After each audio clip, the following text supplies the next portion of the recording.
welcome to the Invader Historical Foundation YouTube channel. I'm Jonathan Claiborne. In this video, we're going to talk about something a little different. I want to walk you through some of the forensic analysis techniques that we use to ID the planes, people, and bases. In our archive at the IHF, we now have over 12,000 photos. These photos are of military and civil invaders. We have some photos of buildings, factories, bases, and obviously people. In probably 70% of the cases, the photos are either clearly labeled from a credible source, such as the original photographer or a museum collection, or there are identifying characteristics of the plane that are visible, such as a serial number, a fuselage number, or a nose number that allows us to ID the plane. However, we still have a large number of photos that are not ID'd. There are some that we will likely never be able to get an accurate ID on because there's too little information. In some cases, we can use certain tools to narrow it down and make a positive ID. So in this video, I'm going to walk you through the next couple of examples to show exactly how we do that. Let's start with an easy one. We'll examine this photo here. There's an early model A-26B with the words Denver Darling on the nose and 3 men standing beside the plane. I obtained this image from the 416th Bomb Group, and they kept meticulous records, so the ID of this plane is pretty well known. But let's say that it's not. What other clues exist in this photo that might help us to know which plane this is? Well, the data plate information stenciled under the cockpit does have the US Air Force serial number, but it's far too blurry to read. There's also a rather noticeable 56 printed on the nose. This number is the so-called nose number. It's not to be confused with the fuselage code. The fuselage codes I'll cover in a minute. The nose numbers are essentially an inventory control system used by Douglas to keep track of the plane as it was being built at the factory. Only part of the plane that has the serial number is the vertical stabilizer on the empennage assembly. At each factory, Douglas would paint this number on the nose, body, and empennage sections of the airplane to ensure that they built the correct number of planes and that everything matched up. To lend to some confusion, each factory had its own set of numbers, and for every plane that was built, it got a nose number. Usually these numbers are pre-assigned in blocks. Sometimes the nose number blocks coincide with the serial number blocks, but this isn't always true, so you have to be careful with that assumption. By knowing that Douglas built invaders at only 2 factories, Tulsa and Long Beach, and by knowing that the factories put these numbers in slightly different locations, it is possible to tell that this A-26B was made by the Douglas Tulsa factory and is serial number 4322307. Easy peasy. Let's look at another one.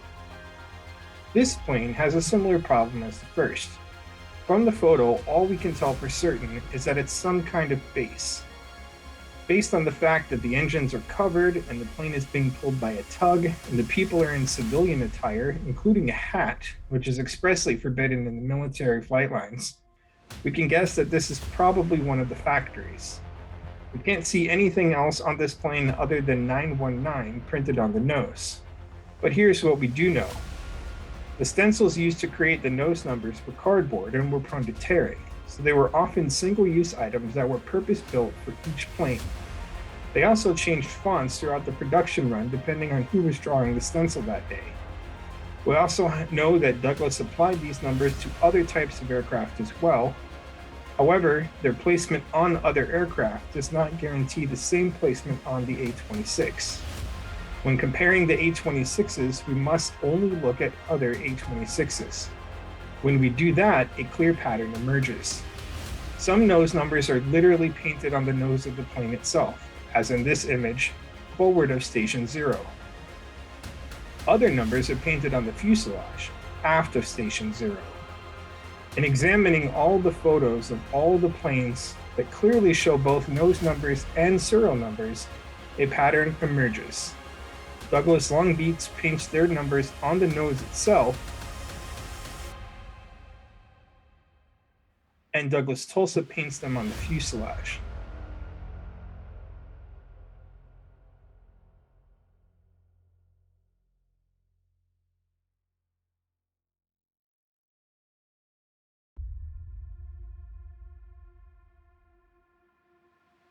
This is true without exception.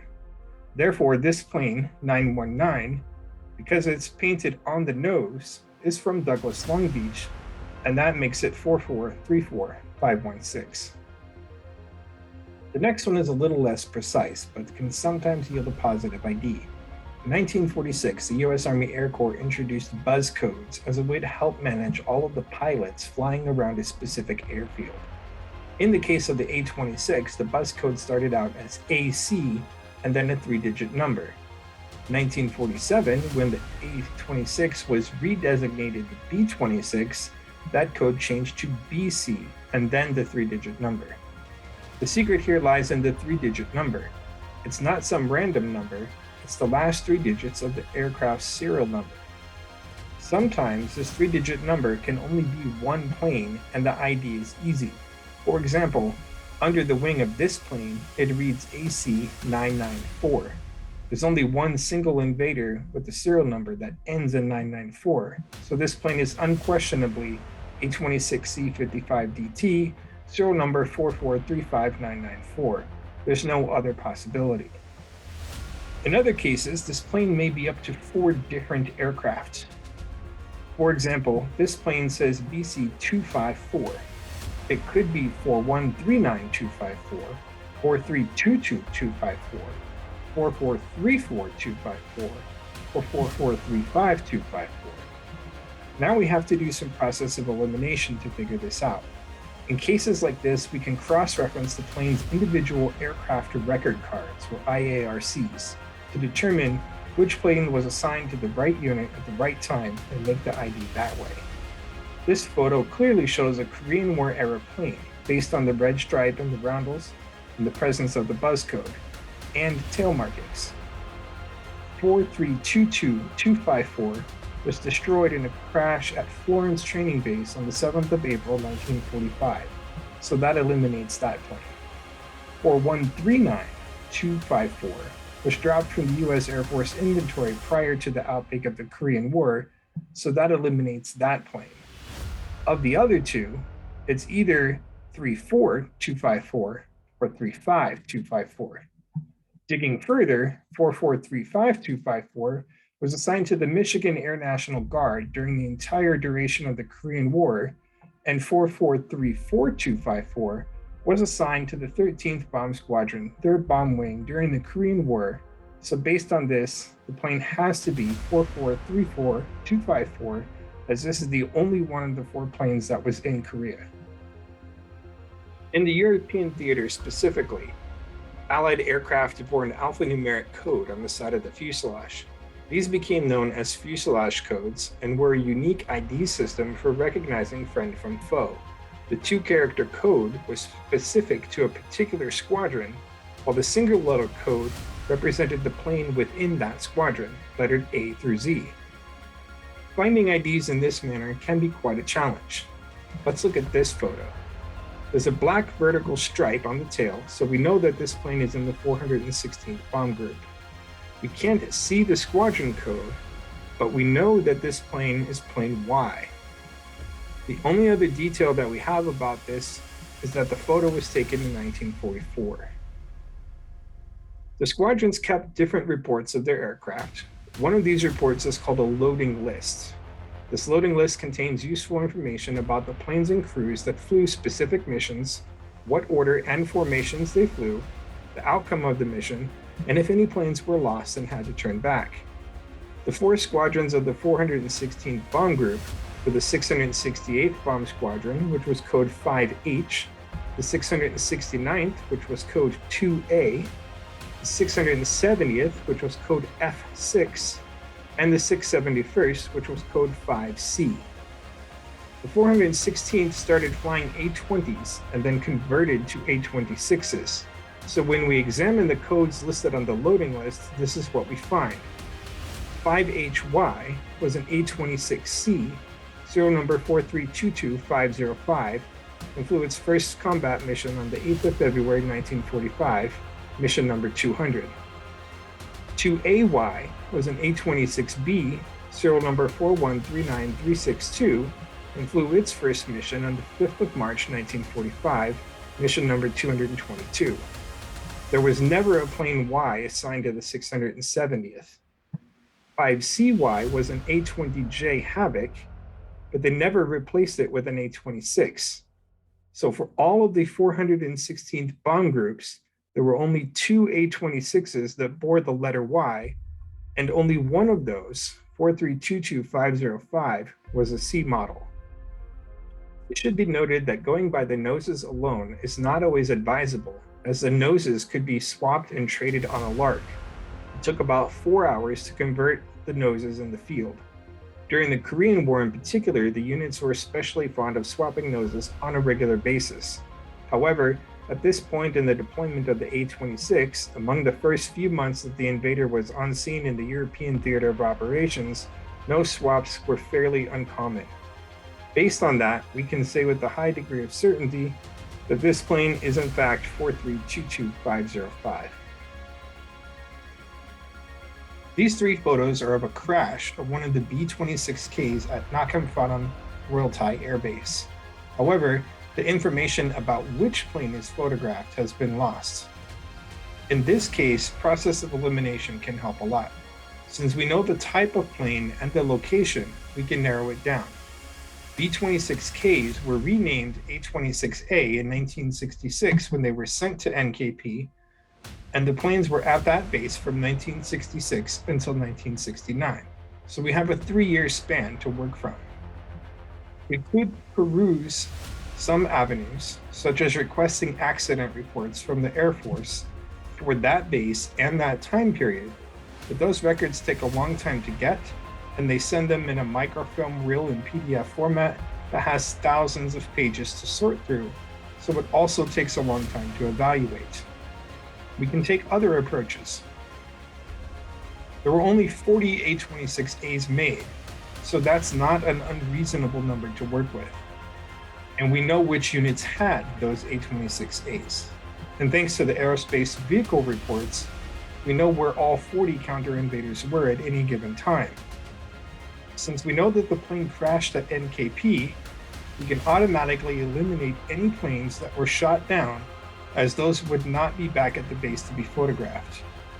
The 603rd Air Commando Squadron sent a total of 12 planes to NKP as part of Project Big Eagle. Of those, only one crashed, plane number 6417643, on the 25th of July, 1966. The rest of the surviving planes were transferred to the 606th Air Commando Squadron in 1967.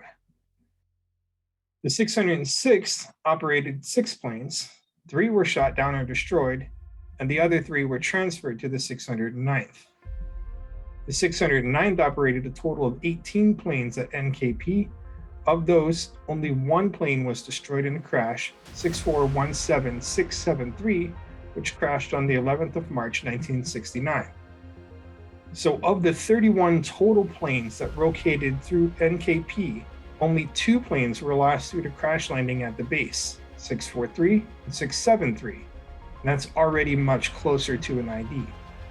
The next step is to evaluate the planes for clues, because these planes, unlike their World War II and Korean War counterparts, were hand-painted in camouflage. There are slight differences in the camo patterns that make an ID hypothetically possible.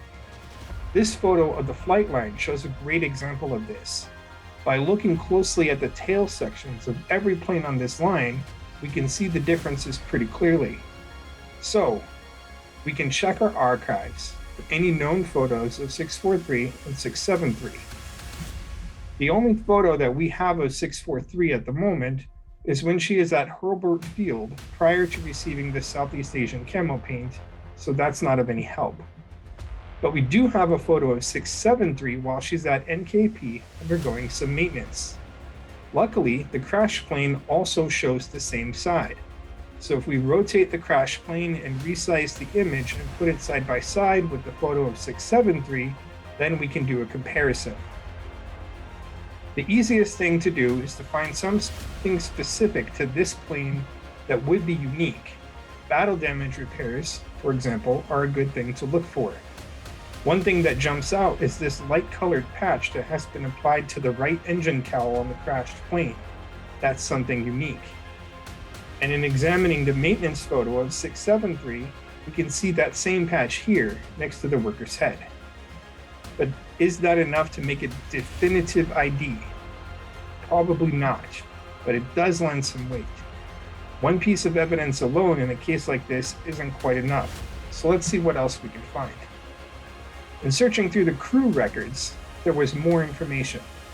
Memorial pages are often a good place to get additional details, and the one for Major John Callanan has a note from one of his friends who observed the crash, Major Walter Longford.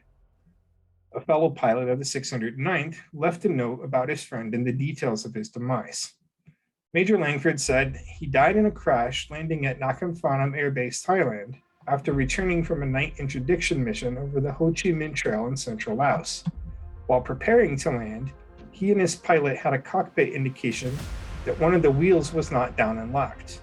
They attempted to get positive verification from ground observers that the landing gear was down, and they made several low and slow passes over the flight line. On the last pass, about midway down the field, the right engine quit because of fuel starvation, and the plane rolled to the left and went straight into the ground. There were no survivors. That provides additional information. If we go back to the crash photos and look, we can see the right engine on this plane did indeed quit working prior to the crash. We know this because of the lack of bending on the prop blade visible here. When a plane hits the ground while the propellers are spinning, the blades either bend backwards around the engine cowl or forward out away from the aircraft, depending on the angle of impact. This is caused by the rotation of the blades and the shape of the blades themselves. They all bend because each blade is striking the ground as the propeller is spinning. But this right engine here doesn't show any signs of that at all, which means this engine was not spinning at the time of the crash. This agrees with the eyewitness account of Major Langford. And based on that and on the photo analysis, I feel comfortable saying that this is in fact 673. Sometimes we get pictures of planes parked at bases and there are no notes about which base we were looking at. There are some tips we can use to help us find the location. There are some key pieces of information that the pictures can convey to us to help us narrow down the search. For example, runways. Does the base have one runway or more than one runway? Did the runways run parallel to each other or are they perpendicular? This information can help us narrow down or eliminate some bases as possibilities. Along with runways are taxiways. Are there unusual shapes to the taxiways at the airport that are fairly unique? Plane parking is another consideration. Are the planes all parked together on concrete on the ramp, as they call it? Or are the planes all walled off and separated? And if they are separated, is it just by distance alone, or is there a revetment? The physical buildings on the base can also tell us some. Are there any with unique architectural elements present? Are there unusual towers or walls? Perhaps buildings that have a unique design element. The area around the base can also tell us a lot as well. For example, if the plane is showing palm trees in the background, then we can safely eliminate any of the bases in Europe as the palm tree is not native to that climate. Finally, we can examine the overall topography of the base itself. Are there roads nearby? What direction do they run? Is there a coastline visible? Does the base sit on a peninsula? Are there rivers, bridges, or mountains nearby? Since there are only a finite number of invader bases and facilities that existed, we can now use satellite imagery and process of elimination to narrow it down. For example, this photo shows us a facility that was used for some of the civilian A-26s. All we can really tell is that there is a wide dirt lane down the center of the photo. It could be a dirt runway or a road. There's a plane parked on it, so it suggests a dirt runway. On the right side, there's a field with a different type of aircraft parked along a diagonal roadway running through the photo. The way that these planes are parked here suggests a salvage yard or long-term storage yard. Both of these types of facilities are commonly located in the periphery of major bases and airports. Towards the left center of the photo is what appears to be rows of smaller planes that are missing their wings, which further suggests a salvage yard. On the far left side of the image of two buildings, the top building seems to have some kind of extension off to the left and two smaller protrusions on the right. The bottom building has some kind of white-roofed multi-part extension on the left and an add-on behind the building.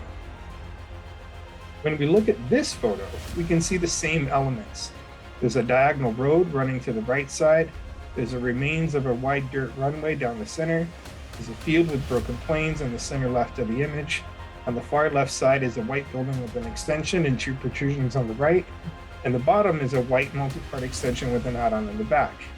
The second photo has additional buildings, as one would expect from bases separated by a few decades, but without question, these are the same locations, and this facility is the old Allied Aircraft facility outside of Davis-Monthan Air Force Base. Allied Aircraft recycles aircraft and processed several of the B-26Ks for recycling. People are, without question, the hardest to identify. The best tool we have in our toolbox for this at the moment is Google Photos AI facial recognition feature. I'll start by saying that this feature is far from perfect. It works best when we have an example photo of the person from whom we know that has been identified. Google will scan the faces of everyone that it thinks matches this person and then presents them to us for final confirmation. This process can take a few days to work, and we're at the mercy of the Google's algorithms here. Sometimes the tool will show us people that do not match. We can decline these matches and they are no longer listed. Sometimes the tool doesn't recognize faces at all. We are again at their mercy because we cannot tell it whom the person is if it doesn't detect the face in the first place. But about 75% of the time, Google does recognize the face and it gets the facial recognition correct. We have many collections of photos from various people in our archive. Some of the photos from collection A might say Tom Smith and unknown, and then collection B will have a totally different group of people, except that collection B knows who the unknown person is. So by feeding that ID into Google's algorithms, it then goes back and checks and suggests a match from collection A and allows us to make the positive identification. There are other facial recognition programs that are better, but these programs cost money. Eventually, as our collection of people photos increases, we will explore paying for those services and seeing what other IDs can be made. But for now, we're having some limited success with the facial recognition features that are available through Google. That's it for this video. We hope you've learned a lot about the various tools and techniques we use in our photographic forensics. If you appreciate our content, please subscribe. If you would like to support our research and preservation efforts, you can make a small donation in the link below. Thanks for watching. See you next time.